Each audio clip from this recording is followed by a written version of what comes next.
বাংলাদেশ জামায়াতে ইসলামীর ২৮শে অক্টোবর পল্টন দিবসে রাজশাহী শহরে অনুষ্ঠিত এই অনুষ্ঠানে এত পরিমাণ লোক হয়েছে যে জায়গা দেওয়ার মতো অবস্থা নাই।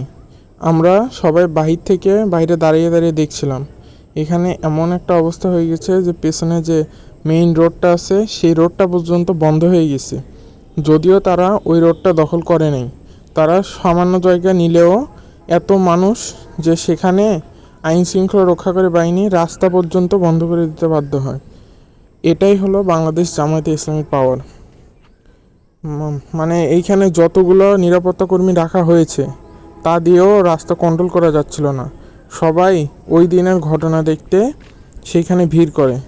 তাই আমিও কিছু মুহূর্ত ওইখানে থাকলাম এবং দেখলাম যে জামায়াতে ইসলামী এতটা মানুষ সমর্থন করে এই দলকে যে না দেখলে কেউ বুঝতেই পারবে না এত পরিমাণ তাদের সমর্থক। যার কারণে এইখানে আমি কিছুক্ষণ দাঁড়াই এবং একটু পরে দেখি আমার আশেপাশে রাস্তায় যে গাড়িগুলো ছিল সেই গাড়িগুলো পর্যন্ত চলে এসছে তাদের অনুষ্ঠান দেখার জন্য।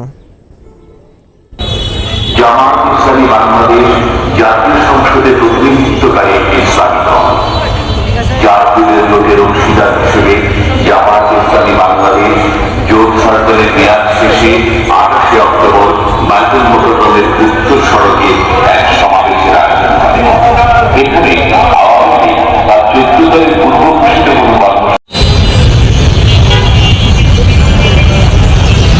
এটা দেখেই বোঝা যাচ্ছে মানুষ জামায়াতে ইসলামীকে কতটা ভালোবাসে এবং বিশ্বাস করে। ইনশাআল্লাহ জামায়াতে ইসলামের মাধ্যমেই ভবিষ্যতে দেশ গড়বে জামায়াতে ইসলাম এবং দুর্নীতি মুক্ত হবে বলে মানুষ মনে করে। তাই তো মানুষ সেখানে তাদের ফিল্ম দেখতে গেছে যে তারা দোষী ছিল নাকি নির্দোষ ছিল। এটাই হলো বাংলাদেশ জামায়াতে ইসলামীর পাওয়ার।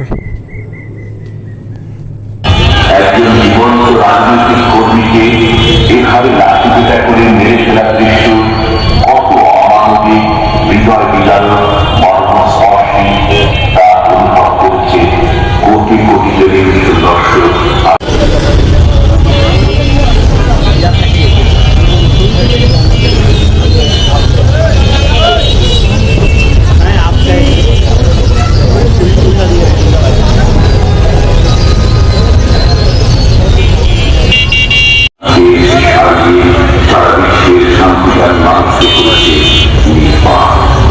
নারকীয় হত্যাকাণ্ড, সন্ত্রাস, নৃশংস হামলার মাধ্যমে আওয়ামী লীগ আবারও প্রমাণ করল খুন, রাহাজানি আর সন্ত্রাসের মাধ্যমে আওয়ামী লীগ ক্ষমতায় যেতে চায়। ২৮শে অক্টোবর বাইতুল মোকাররম মসজিদের উত্তর সড়কে আয়োজিত